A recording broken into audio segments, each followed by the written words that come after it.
सुप्रभात प्रिय दोस्तों, चैनल को सब्सक्राइब करें, बेल आइकन को प्रेस करें और उसे ऑल पे करें ताकि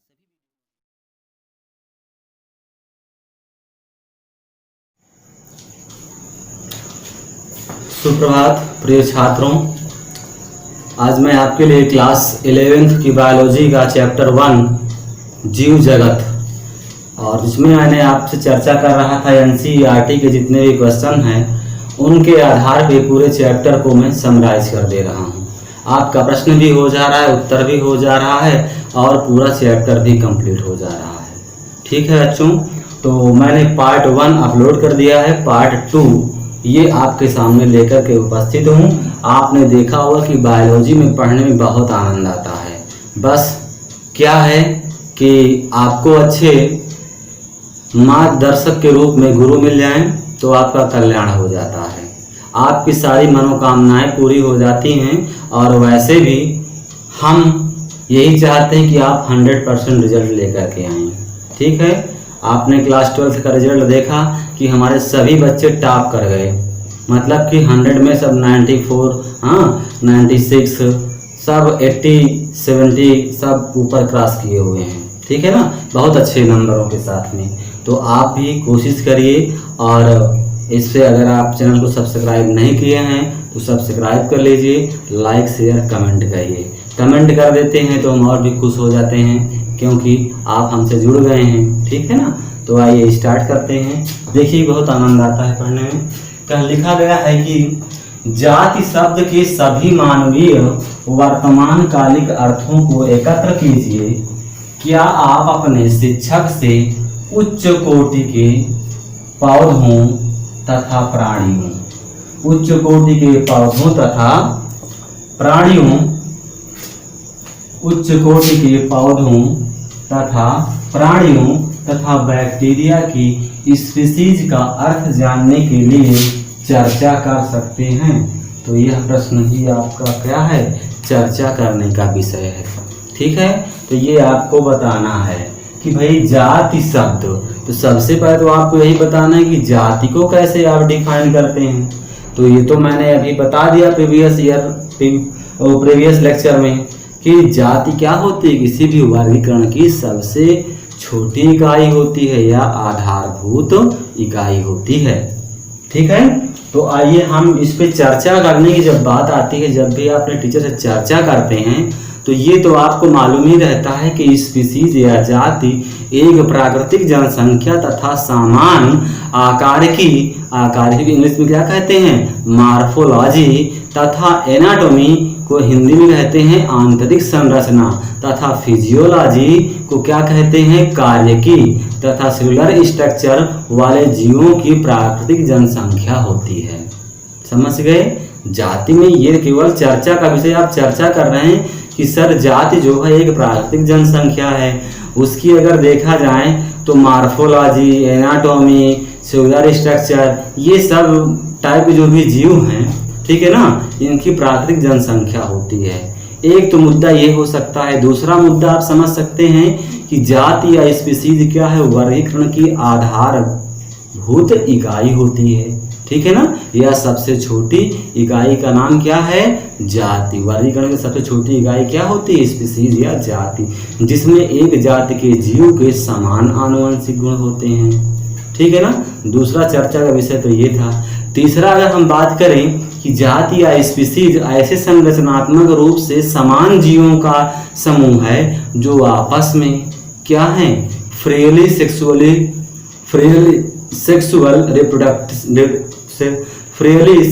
रिप्रोडक्शन कह सकते हैं आप, मुक्त लैंगिक जनन, ठीक है ना, द्वारा संतान उत्पन्न कर सकते हैं ना। परंतु अन्य जाति के जीवों में जनन में हम क्या देखते हैं, पृथकता देखते हैं, सिलेक्टिवली आइसोलेटेड होते हैं। समझ गए कि भाई जाति में संरचनात्मक रूप से ये समान जीवों का समूह होता है, ठीक है, और आपस में मुक्त लैंगिक जनन द्वारा संतान उत्पन्न कर सकते हैं। लेकिन दूसरी जाति के जीव जनन में क्या है, अलग होते हैं।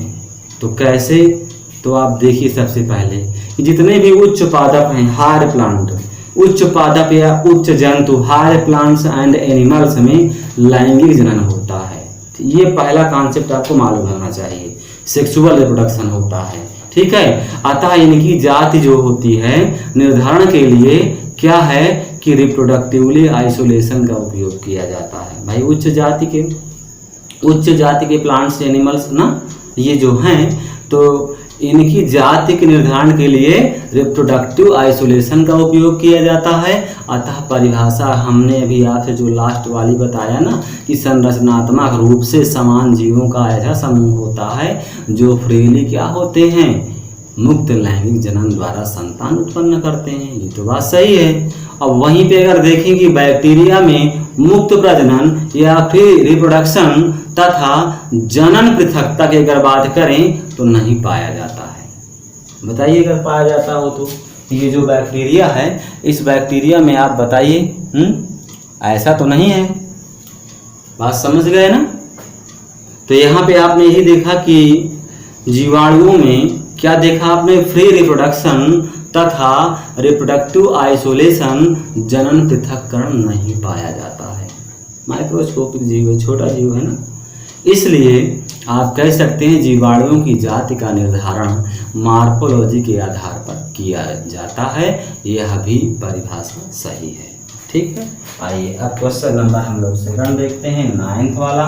कहता है शब्दों को समझिए और परिभाषा बताइए। तो सबसे पहले आपको परिभाषा बतानी है संघ। संघ को इंग्लिश में क्या कहते हैं, फाइलम कहते हैं। क्या कहते हैं, फाइलम कहते हैं। तो अब आप यहाँ पे अभी आपने देखा था ना, यहाँ पे मैं लिखा था, क्या लिखा था सबसे पहले, जगत, फिर संघ, यही लिखा था ना आपको, आपने देखा था ना, पूरा का पूरा तालिका, जगत, संघ ना,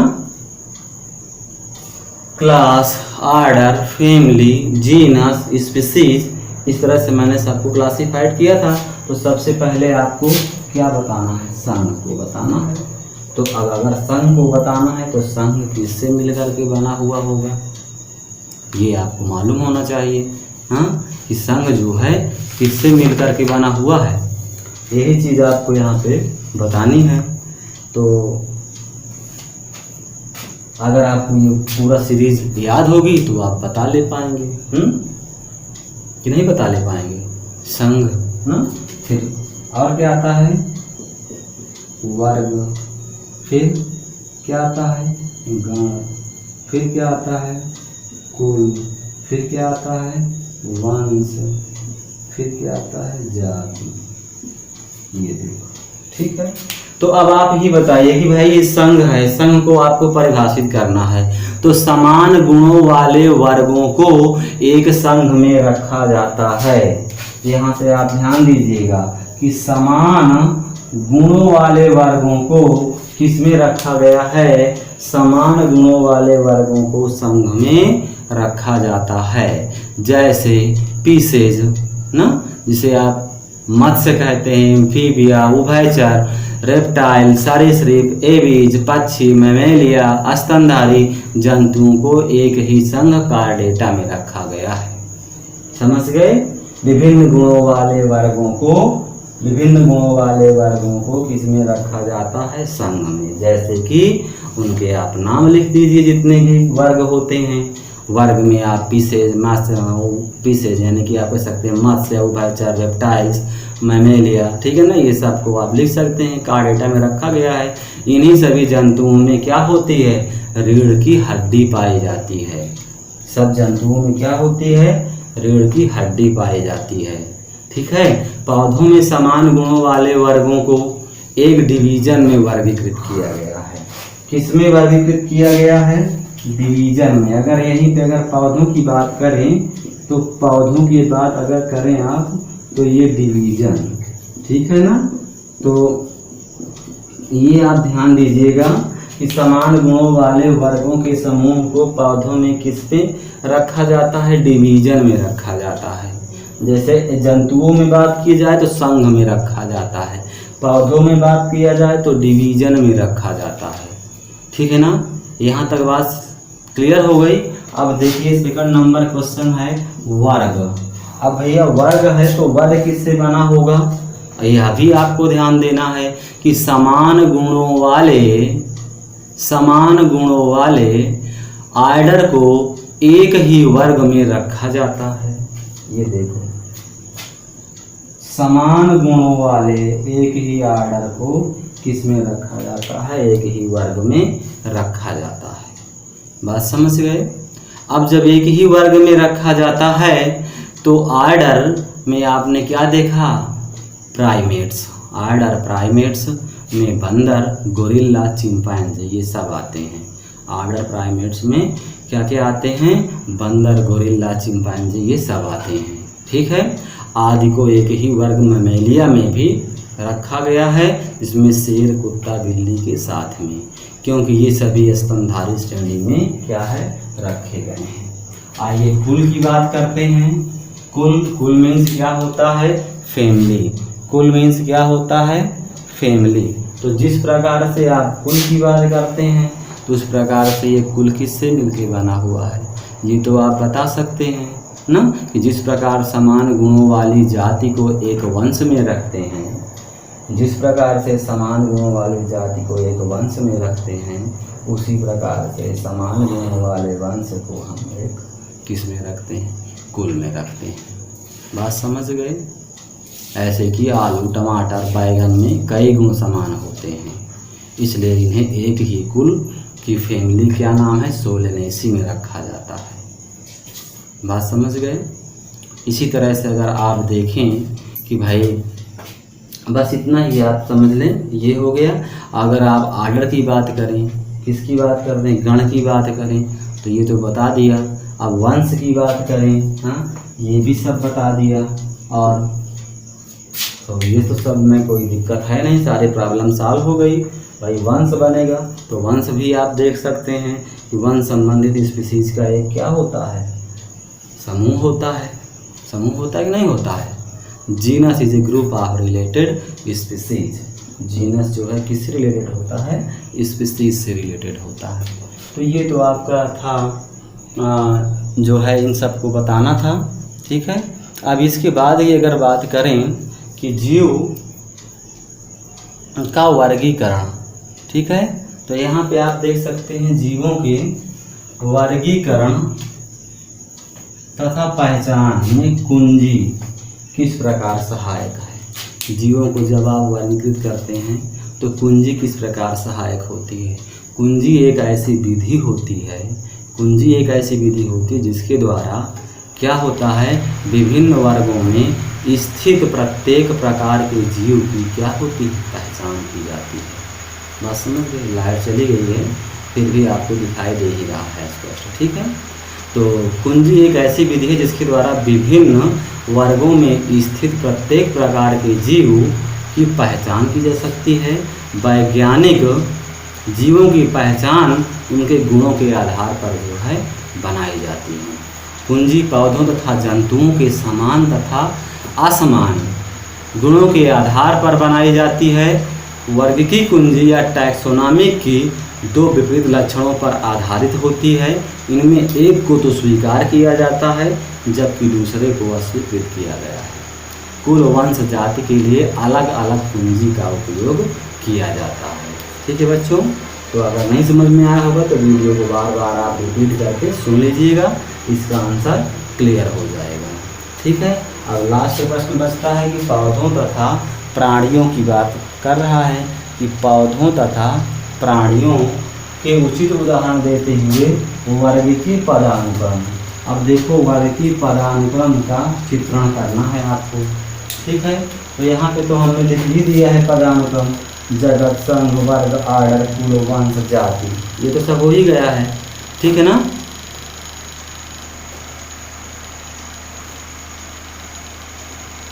क्लास के बाद क्या आता है, आर्डर आता है। ठीक है, तो आइए इस पर भी हम लोग चर्चा कर सकते हैं कि वर्गीकरण जो हम क्लासिफिकेशन करते हैं किसी भी जीवों का, तो उसमें आप ये देखते हैं केवल एक ही चरण में नहीं होता है। बल्कि इसकी कई पदानुक्रम सोपान होते हैं, जिसमें एक सोपान पद अथवा वर्ग रैंक या कैटेगरी में प्रदर्शित किया गया है। ये देखो रैंक या कैटेगरी में विभिन्न पदानुक्रम हैं, ठीक है ना। चूंकि संवर्ग या कैटेगरी की बात करें तो समस्त वर्ग की व्यवस्था है, ठीक है ना, इसलिए इसे क्या टैक्सोनॉमिक कैटेगरी भी कहते हैं। और तभी सारे संवर्ग मिलकर के वर्ग की पदानुक्रम बनाते हैं। प्रत्येक कैटेगरी वर्गीकरण की एक इकाई को प्रदर्शित करता है। जैसे एक इकाई क्या है, संघ है, वर्ग है, गण है, कुल है, वंश है, जाति है, ठीक है ना। बात समझ गए ना, इसको प्रदर्शित करता है। तो वास्तव में यह एक पद को दिखाता है और इसे प्रायः हम क्या कहते हैं, टैक्सॉन कहते हैं। तो वर्गीय संवर्ग, ठीक है ना, इसमें हम प्रायः क्या कहते हैं, टैक्सॉन कह सकते हैं। और वर्गीय संवर्ग पदानुक्रम का वर्णन एक उदाहरण द्वारा भी हम बता सकते हैं। जैसे मान लीजिए इंसेक्ट का कोई जीव ले लिया आपने, इंसेक्ट या कीट के जीवों को एक वर्ग को दिखाता है। इसमें एक समान गुण, जैसे 3 जोड़ी क्या होती हैं, 3 जोड़ी उसकी टांगें होती हैं। कीट में होती हैं ना, उसका एक गुण होता है कि कीट में कितनी जोड़ी टांगें होती हैं, 3 जोड़ी टांगें होती हैं, आप ध्यान दीजिएगा। और इसका अर्थ होता है कि कीट जो है स्वीकरणीय सुस्पष्ट जीव है जिसका वर्गीकरण किया जा सकता है, ठीक है। इसलिए इसे एक पद, रैंक अथवा संवर्ग या कैटेगरी का दर्जा दिया गया है। याद रहे कि वर्ग ग्रुप संवर्ग कैटेगरी को दिखाता है। प्रत्येक पद, रैंक अथवा टैक्सॉन वास्तव में वर्गीकरण की इकाई को बताता है, ठीक है। वर्गीय वर्ग संवर्ग सुस्पष्ट है, न कि केवल आकारिकीय समूहन। तो इस तरह से आप इन सबको आप ध्यान से देखिए। और इसमें कुछ ज़्यादा है नहीं है, बल्कि ये तो एक केवल क्लासिफिकेशन दिया गया है, ठीक है।